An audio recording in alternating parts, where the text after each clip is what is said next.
ಸ್ವಾಮೀಜಿಯೊಬ್ಬರು ಇವತ್ತು ರಾಜಕೀಯ ವಿಚಾರದ ಬಗ್ಗೆ ಮಾತನಾಡಿದ್ದನ್ನು ತೋರಿಸ್ತೀನಿ ಬನ್ನಿ. ನಮ್ಮ ಡಿ.ಕೆ.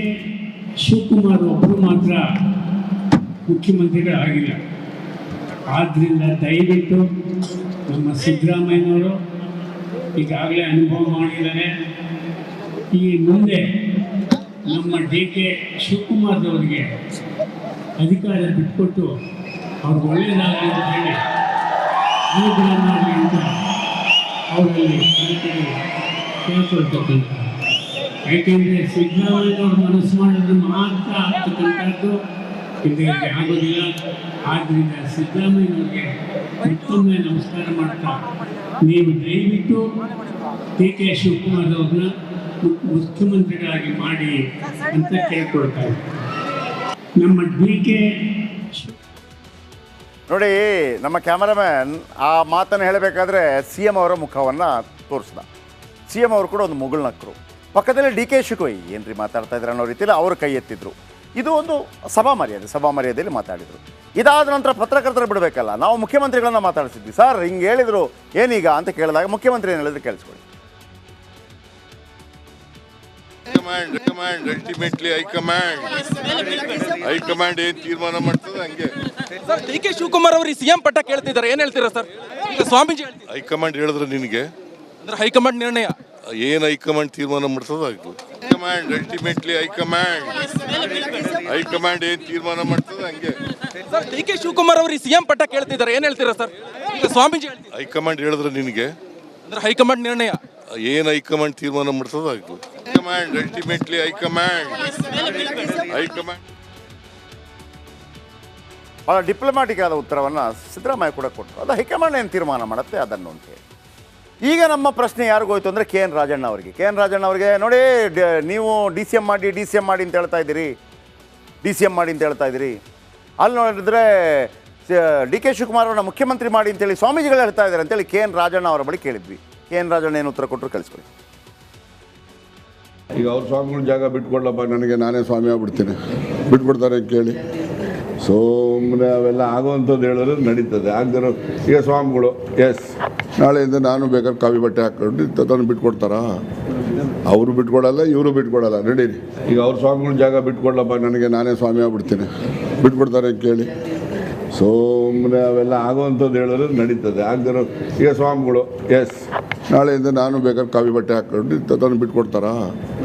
ಅವರು ಬಿಟ್ಕೊಡಲ್ಲ, ಇವರು ಬಿಟ್ಕೊಡಲ್ಲ. ನಡೀರಿ, ಈಗ ಅವ್ರ ಸ್ವಾಮಿಗಳ ಜಾಗ ಬಿಟ್ಕೊಡ್ಲಪ್ಪ, ನನಗೆ ನಾನೇ ಸ್ವಾಮಿ ಆಗ್ಬಿಡ್ತೀನಿ, ಬಿಟ್ಕೊಡ್ತಾರೆ ಕೇಳಿ. ಸುಮ್ಮನೆ ಅವೆಲ್ಲ ಆಗುವಂಥದ್ದು ಹೇಳಿದ್ರೆ ನಡೀತದೆ. ಆಗದಿರೋ ಈಗ ಸ್ವಾಮಿಗಳು. ಓಕೆ, ಬನ್ನಿ. ಈಗ ವಿಚಾರಕ್ಕೆ ಬರ್ತೀನಿ. ಈ ಸ್ವಾಮೀಜಿ ಮಾತಾಡಿದ್ರಲ್ಲ, ಇವರು ವಿಶ್ವ ಒಕ್ಕಲಿಗ ಮಹಾಸಂಸ್ಥಾನದ ಸ್ವಾಮೀಜಿಗಳು, ಒಕ್ಕಲಿಗ ಸ್ವಾಮೀಜಿನೇ. ಆದರೆ ಇಲ್ಲಿ 2 ಒಕ್ಕಲಿಗ ಸ್ವಾಮೀಜಿ ಮಠ ಇದೆ.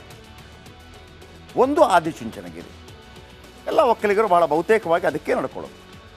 ಇನ್ನೊಂದು ವಿಶ್ವ ಒಕ್ಕಲಿಗ ಮಹಾಸಂಸ್ಥಾನ, ಅದು ಕೂಡ ಒಕ್ಕಲಿಗರದ್ದೇ. ಇದೇನಾಗತ್ತೆ, ಈ ಆದಿಚುಂಚನಗಿರಿ ಮಠ ಇರುತ್ತಲ್ಲ, ಈಗ ನಿರ್ಮಲಾನಂದ ಶ್ರೀಗಳು ಅಲ್ಲಿಯ ಸ್ವಾಮೀಜಿಗಳು, ಅದರ ಹಿಂದೆ ಹಿರಿಯರಿದ್ದರು. ಆ ಹಿರಿಯರ ಜೊತೆ ದೇವೇಗೌಡರಿಗೆ ಒಂದು ಮನಸ್ತಾಪ ಉಂಟಾಗುತ್ತೆ. ಆಗ ಕೋಪಗೊಂಡಂಥ ದೇವೇಗೌಡರು ವಿಶ್ವ ಒಕ್ಕಲಿಗ ಮಹಾಸಂಸ್ಥಾನವನ್ನು ರಚನೆ ಮಾಡ್ತಾರೆ. ನೀವು ಬಿಡದಿ ಭಾಗಕ್ಕೆ ಹೋದಾಗ ಒಂದು ಪಂಚಮುಖಿ ಗಣಪತಿ ಕಾಣುತ್ತಲ್ಲ, ಅಲ್ಲೇ ಇದೆ, ಅದುವೇ ವಿಶ್ವ ಒಕ್ಕಲಿಗರ ಮಹಾಸಂಸ್ಥಾನ. ಆ ಸ್ವಾಮೀಜಿ ಈಗ ಜೊತೆಯಾಗಿದ್ದಾರೆ, ಅದರಲ್ಲೇನು ಕಿರಿಕಿರಿ ಏನಿಲ್ಲ. ಈಗ ಯಾವ ಸ್ವಾಮೀಜಿ, ನಿರ್ಮಲಾನಂದ ಸ್ವಾಮೀಜಿ ಹೇಳಿದಾಗ ಅದು ಇನ್ನೂ ದೊಡ್ಡ ಮಟ್ಟದಲ್ಲಿ ಸುದ್ದಿ ಆಗ್ತಾಯಿತ್ತು. ನಿರ್ಮಲಾನಂದ ಸ್ವಾಮೀಜಿ ಅಂತ ಹೇಳಿಕೆಗಳನ್ನು ಕೊಡೋದಕ್ಕೆ ಹೋಗಲಿಲ್ಲ. ಬಟ್ ಚಂದ್ರಶೇಖರ ಸ್ವಾಮೀಜಿ ವಿಶ್ವ ಒಕ್ಕಲಿಗ ಮಹಾಸಂಸ್ಥಾನದ ಸ್ವಾಮೀಜಿಗಳು ಹೇಳಿಕೆಯನ್ನು ಕೊಟ್ಟರು. ಇದು ಇವತ್ತು ದೊಡ್ಡ ಚರ್ಚೆಗೆ ಕಾರಣವಾಗಿದೆ. ರಾಜ್ಯ ಸರ್ಕಾರದಲ್ಲಿ ಈಗಾಗಲೇ ಡಿ.ಕೆ. ಶಿವಕುಮಾರ್ ಬಣ, ಸಿದ್ದರಾಮಯ್ಯ ಬಣದ ನಡುವೆ ಹೆಚ್ಚುವರಿ DCM ಫೈಟ್ ಜೋರಾಗಿ ನಡೀತಿದೆ. ಇದರ ನಡುವೆ CM ಕುರ್ಚಿಯನ್ನು DKಶಿಗೆ ಬಿಟ್ಟುಕೊಡಿ ಅಂತ ಒಕ್ಕಲಿಗ ಸ್ವಾಮೀಜಿ DKಶಿ ಪರ ವೇದಿಕೆಯಲ್ಲಿ ಬ್ಯಾಟ್ ಬೀಸಿದ್ರು. ಒಂದು ರೀತಿಯಲ್ಲಿ ಸಿದ್ದರಾಮಯ್ಯನವರು ಮುಗುಳ್ನಕ್ಕರು. ಡಿ.ಕೆ. ಶಿವಕುಮಾರ್ಗೆ ಒಂದು ಇರುಸು ಮುರುಸು ಆಯಿತು. ಆದರೆ ಹೊರಗೆ ಬಂದಾಗ ಡಿ.ಕೆ. ಶಿವಕುಮಾರ್ ಮಾತಾಡಿದ್ರು. ಸಂಪೂರ್ಣ ವರದಿ ನಿಮ್ಮ ಮುಂದೆ.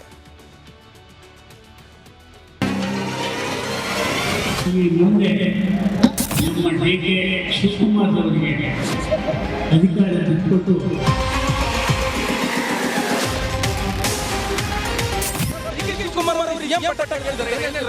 ಹೈಕಮಾಂಡ್ ಅಲ್ಟಿಮೇಟ್ಲಿ ಹೈಕಮಾಂಡ್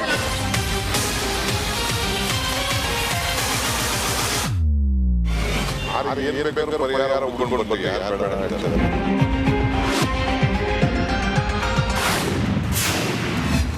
ಕೈನಲ್ಲಿ ಹೆಚ್ಚಿದ ಸಿಎಂ ಡಿಸಿಎಂ ಕುರ್ಚಿ ಕಾದಾಟ. ಟ್ರಬಲ್ ಶೂಟರ್ ಪರ ಒಕ್ಕಲಿಗ ಸ್ವಾಮೀಜಿ ಬ್ಯಾಟಿಂಗ್. ಎಸ್, ರಾಜ್ಯ ಕಾಂಗ್ರೆಸ್ನಲ್ಲಿ ಸಿಎಂ ಡಿಸಿಎಂ ಕುರ್ಚಿಗಾಗಿ ಕಾದಾಟ ತೀವ್ರ ಸ್ವರೂಪ ಪಡೆದಿದೆ.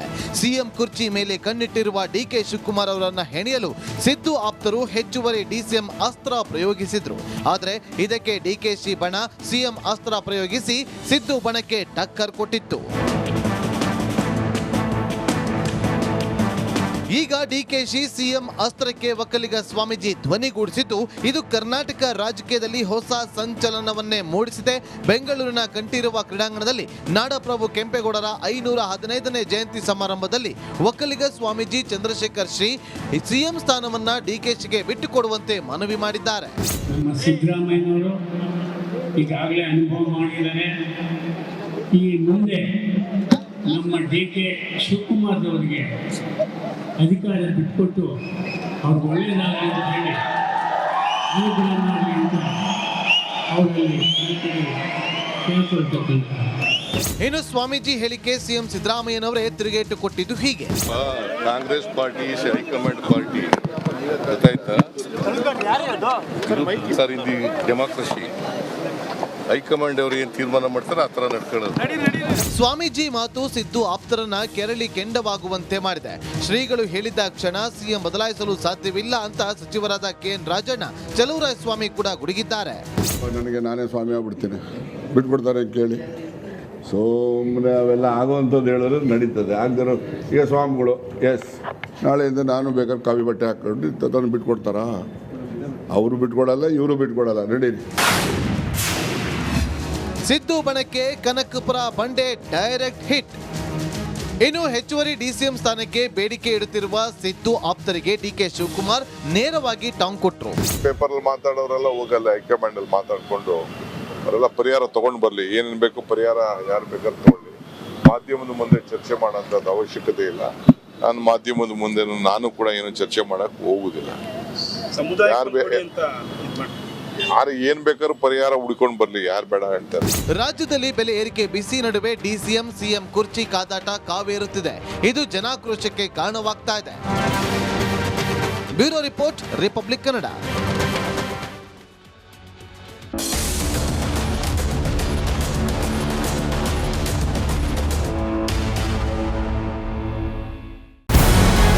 ನಮಸ್ಕಾರ, ಕರ್ನಾಟಕ ಪ್ರೈಮ್ ಟೈಮ್ಗೆ ಸ್ವಾಗತ. ನಾನು ಜಯಪ್ರಕಾಶ್ ಶೆಟ್ಟಿ. ಇಡೀ ಕರುನಾಡು ಇವತ್ತು ರೆಬೆಲ್ ಆಗಿ ನಿಂತಿದೆ. ಈ ಹಗರಣಗಳನ್ನು ಸದನದಲ್ಲಿ ಪ್ರಸ್ತಾಪ ಮಾಡಲು ಕೂಡ ಕಾಂಗ್ರೆಸ್ ಹಿಂದೇಟು ಹಾಕಿದ್ದೇಕೆ? ನಿಮ್ಗೆ ಸಂಬಳ ಅದಕ್ಕೆ, ನಿಮಗೆ ವಾಹನ ಅದಕ್ಕೆ, ನಿಮಗೆ ವೆಪನ್ ಅದಕ್ಕೆ, ನೀವು ಅದನ್ನು ಸರಿ ಹಿಡಬೇಕಾಗಿದೆ.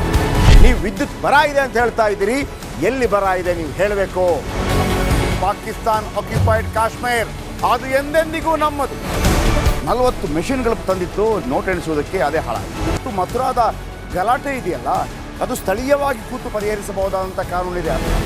ಗ್ಯಾರಂಟಿ ಯೋಜನೆಯಿಂದ ನಷ್ಟ ಆಗಿದೆ, ಲಾಭ ಆಗಿದೆ, ದಯವಿಟ್ಟು ಹೇಳಿ.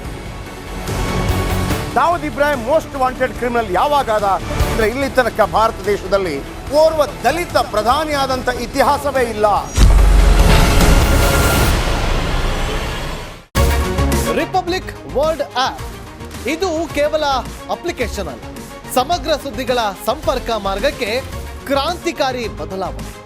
ರಿಪಬ್ಲಿಕ್ ವರ್ಲ್ಡ್ ಆಪ್ ಕೇವಲ ಸುದ್ದಿ ಅಪ್ಲಿಕೇಶನ್ ಅನ್ನ ಪರಿಚಯ ಮಾಡ್ತಾ ಇಲ್ಲ, ಬದಲಾಗಿ ಡಿಜಿಟಲ್ ಸುದ್ದಿ ಬಳಕೆಯ ಹೊಸ ಯುಗಕ್ಕೆ ನಾಂದಿ ಹಾಡ್ತಾ ಇದೆ.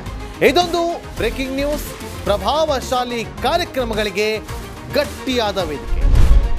ರಿಪಬ್ಲಿಕ್ ವರ್ಲ್ಡ್ ಅಪ್ಲಿಕೇಶನ್ ಈಗ ಲೈವ್ ಆಗಿದೆ. ಗೂಗಲ್ ಪ್ಲೇ ಸ್ಟೋರ್ ಮತ್ತು ಆಪಲ್ ಆಪ್ ಸ್ಟೋರ್ ಎರಡರಲ್ಲೂ ಲಭ್ಯವಿದೆ. ಈಗಲೇ ಡೌನ್ಲೋಡ್ ಮಾಡಿ.